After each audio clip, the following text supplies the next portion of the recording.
বাংলার জনরবের পক্ষ থেকে আপনাদের সকলকে স্বাগত জানিয়ে সকালের শুভেচ্ছাও জানাচ্ছি। একই সঙ্গে প্রচণ্ড গরম, গতকাল ঝড় বৃষ্টি হয়েছে দীঘাতে এবং সংলগ্ন ডায়মন্ড হারবার এলাকায়, যার ফলে আজকের দিনটা অন্তত কিছুটা স্বস্তিতে যাবে বলে আমাদের মনে হচ্ছে। কিন্তু আবহাওয়া দপ্তর বলছে তাপপ্রবাহ চলবে।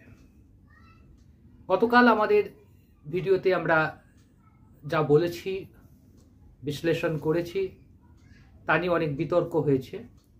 অনেক মানুষ আমাদেরকে বলেছেন যে অহেতুক আপনারা সিপিএমের মতো একটা শূন্য হয়ে যাওয়া দলকে টেনে তোলার ব্যর্থ চেষ্টা চালাচ্ছেন। আমরা জানি না যে আমরা টেনে তুলছি না তারা নিজে থেকে ওঠার চেষ্টা করছে, সেটাই এখন 4 জুন জানা যাবে।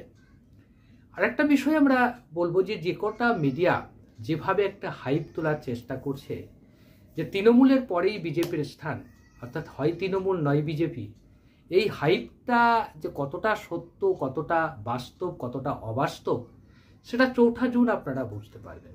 অর্থাৎ 4 জুন ফলাফল বের হওয়ার পর আবার আমরা আসবো, এই ইউটিউব চ্যানেলেই আমি আসবো, আমি আমার চ্যানেলে আসবো, তখন আপনাদের বলবো যে কোনটা সত্য কোনটা মিথ্যা, এবং এতদিন ধরে আমরা যা বলেছি সেটা কেন সত্য হলো না, যদি না হয় তার একটা ব্যাখ্যা আছে, আর যদি হয় সেটা বলব।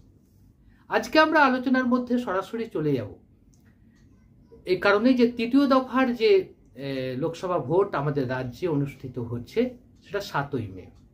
অর্থাৎ এতদিন ধরে আমরা যে নির্বাচনী প্রক্রিয়া চলছে আমাদের বাংলাতে, প্রথম এবং দ্বিতীয় দফার ভোট সমাধা হয়ে গেছে।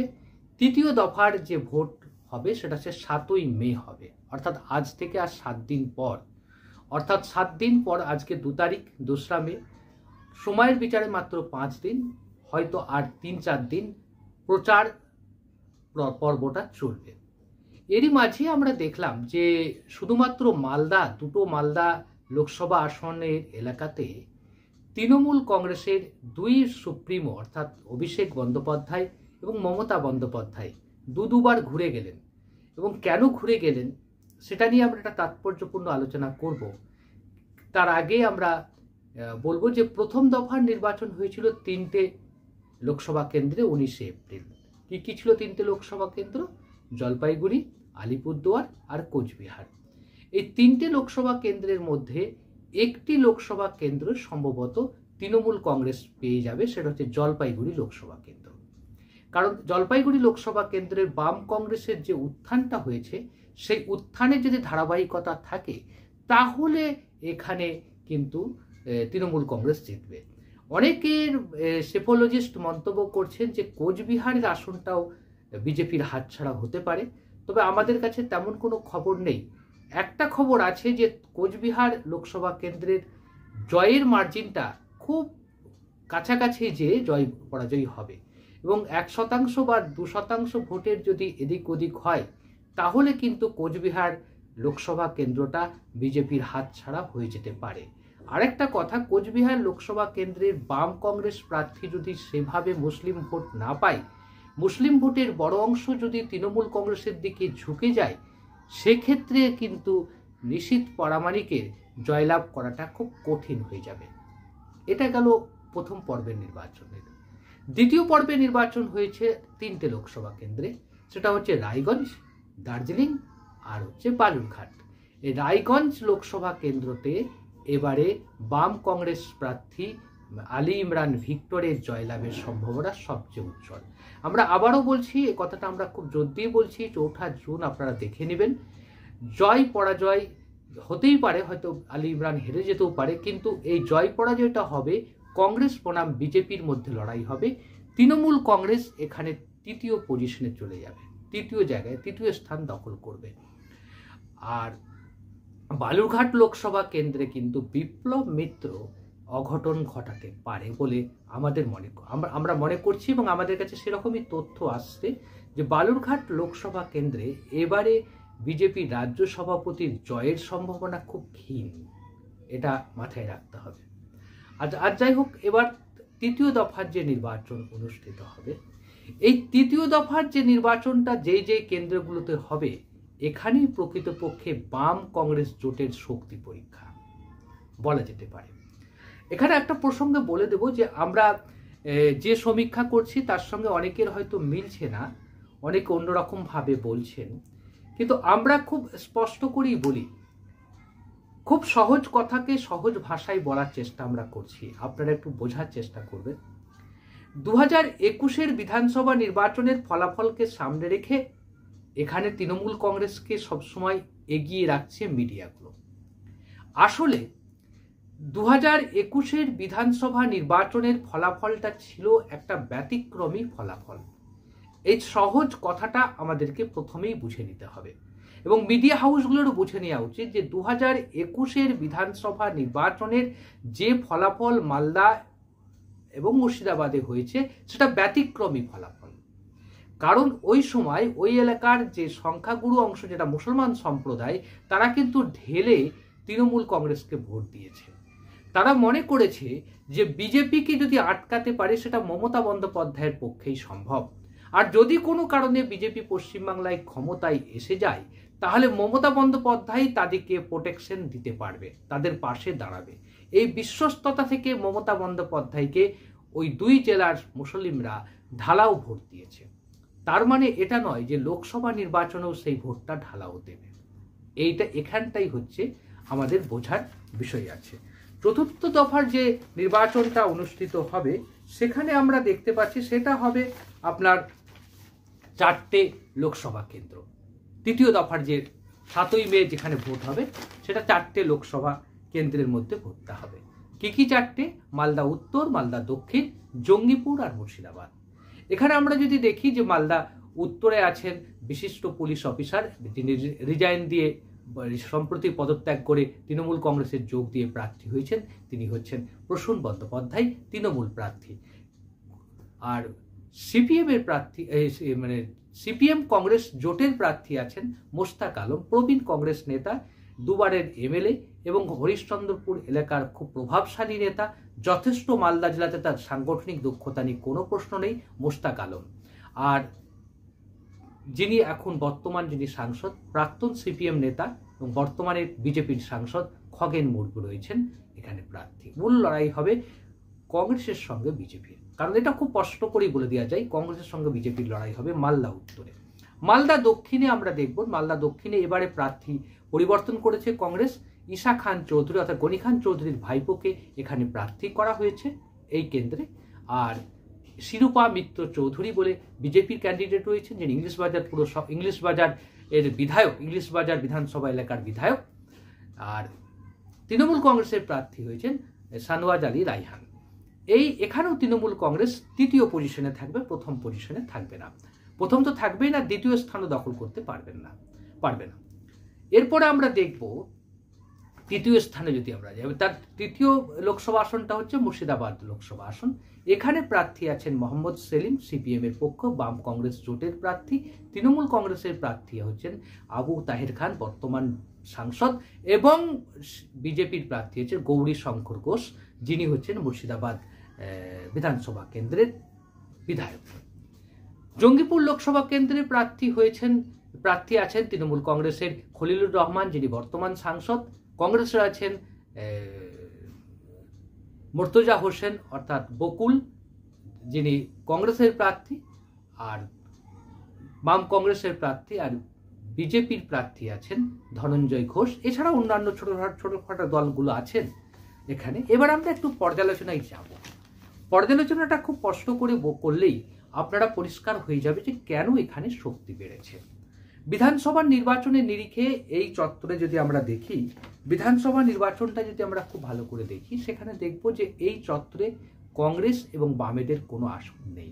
মালদা মুর্শিদাবাদে কোনো আসন নেই, শূন্য তারা।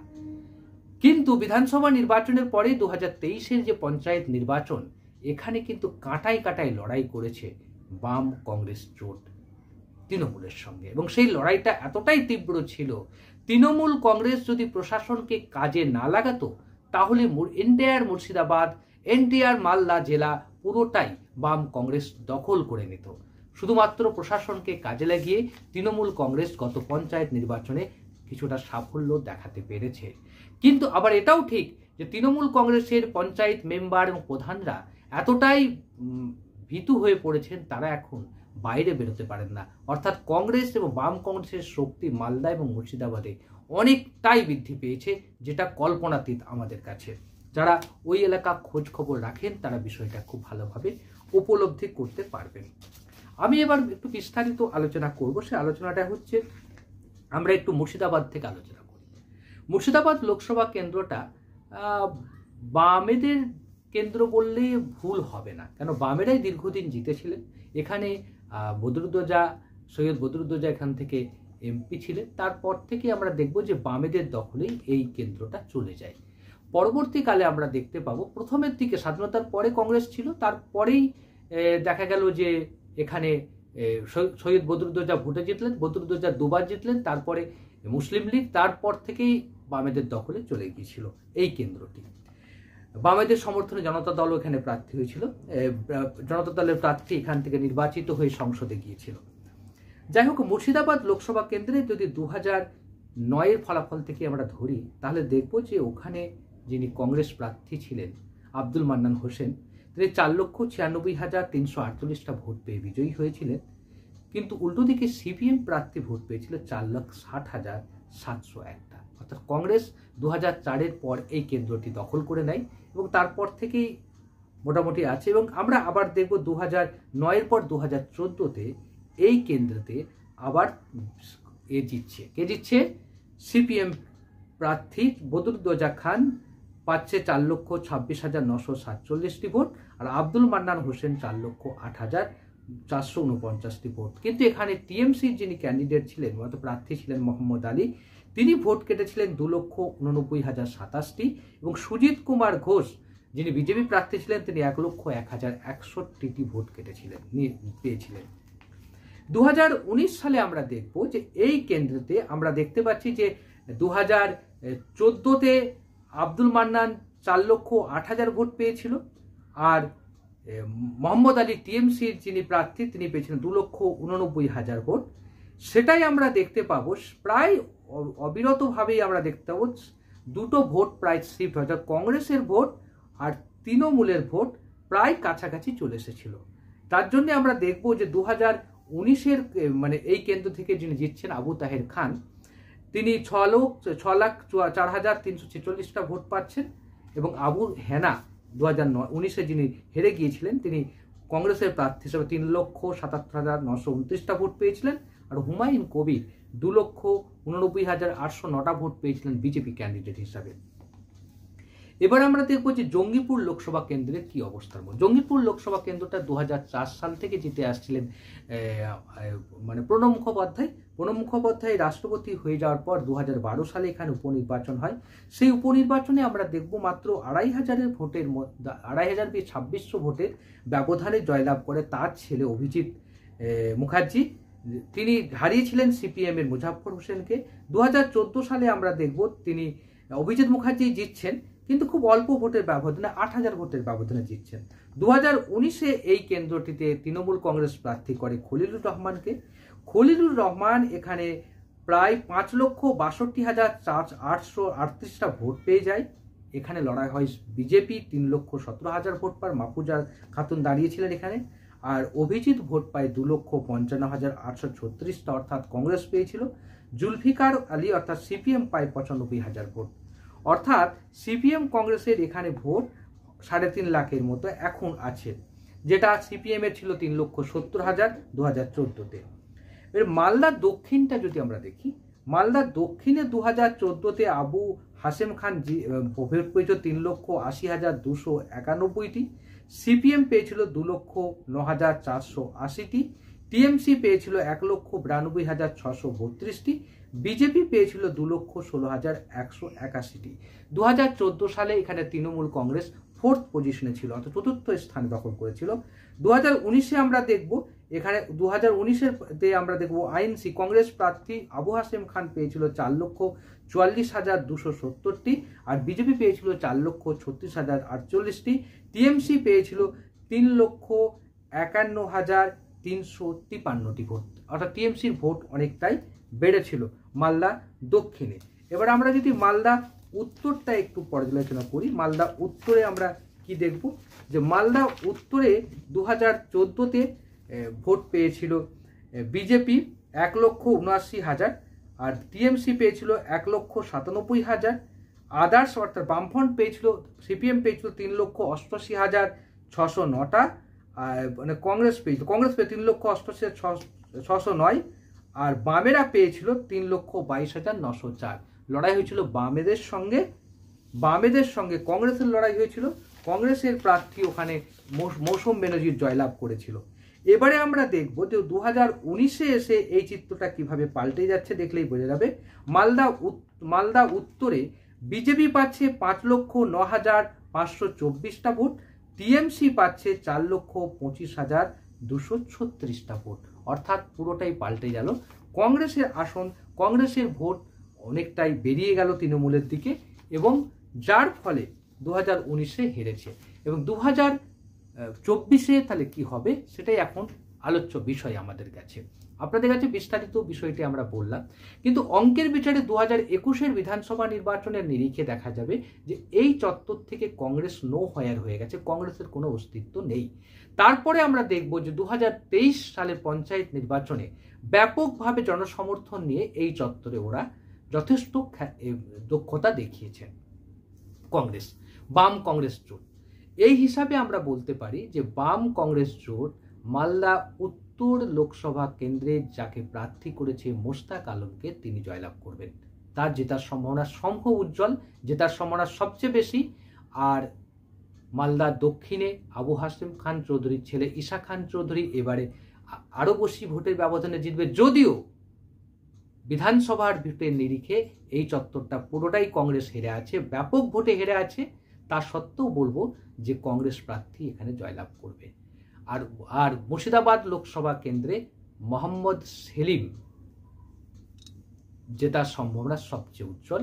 শুধুমাত্র মোহাম্মদ সেলিম ভোট খুব ভালোই পাবে, কারণ জলঙ্গি, ভগবানগোলা, ডোমকল, রানীনগর এই চত্বরে যেভাবে কংগ্রেস এবং বাম একসঙ্গে কাজ করছে, এই ভোটের নিরিখে মোহাম্মদ সেলিমের জয় প্রায় সুনিশ্চিত বলা যেতে পারে। অন্যদিকে জঙ্গিপুর লোকসভা কেন্দ্রটা একটা ইন্টারেস্টিং কেন্দ্রে পরিণত হয়েছে। জঙ্গিপুর লোকসভা কেন্দ্রে খলিলুর রহমান যথেষ্ট জনপ্রিয় ব্যক্তিত্ব, কিন্তু তাকে হারানোর জন্য তৃণমূল কংগ্রেসের মধ্যেই গোষ্ঠীরা সক্রিয় হয়ে উঠেছে। এই গোষ্ঠীদ্বন্দ্বকে ওভারকাম করতে পারে কিনা সেটাই এখন দেখা। যদি গোষ্ঠীদ্বন্দ্ব ওভারকাম করতে না পারে, তাহলে কংগ্রেস প্রার্থী মুর্তজা হোসেনের জয়লাভও নিশ্চিত হয়ে যাচ্ছে। তাহলে সর্বমিলিয়ে এই চত্বরে যে 4টি লোকসভা আসনের ভোট হতে যাচ্ছে 7ই মে, সেই ভোটে অ্যাডভান্টেজে এগিয়ে রয়েছে বাম কংগ্রেস জোটের প্রার্থীরা। এ কথা খুব স্পষ্ট করে বলা যেতে পারে। মমতা বন্দ্যোপাধ্যায় এই বিষয়টি জানেন। তিনি বিষয়টিকে সলভ করার জন্যে মুর্শিদাবাদে গিয়ে তিনি একাধিক মসজিদের ইমামদের সঙ্গে কথা বলেছেন, তাদেরকে বার্তা দিয়েছেন। কিন্তু তা সত্ত্বেও বলা যেতে পারে ওখানে কোনো বার্তাই কাজ করবে না। বাম কংগ্রেস জোট যেভাবে শক্তিশালী হয়েছে মুর্শিদাবাদ, মালদাতে, তাদের ফলাফল অনেকটাই পাল্টে যাবে। এই 4টে লোকসভা কেন্দ্রের মধ্যে 4টেই যদি বাম কংগ্রেসের হাতে চলে যায়, অবাক হওয়ার কিছু থাকবে না। তবে একথা বলা যেতেই পারে এর মধ্যে 3টে লোকসভা কেন্দ্র হাতছাড়া হওয়ার সম্ভাবনা আছে। কংগ্রেসের বাম কংগ্রেস জোটের পক্ষে যাওয়াটা সম্ভাবনা আছে। আজ এই পর্যন্ত, আবারও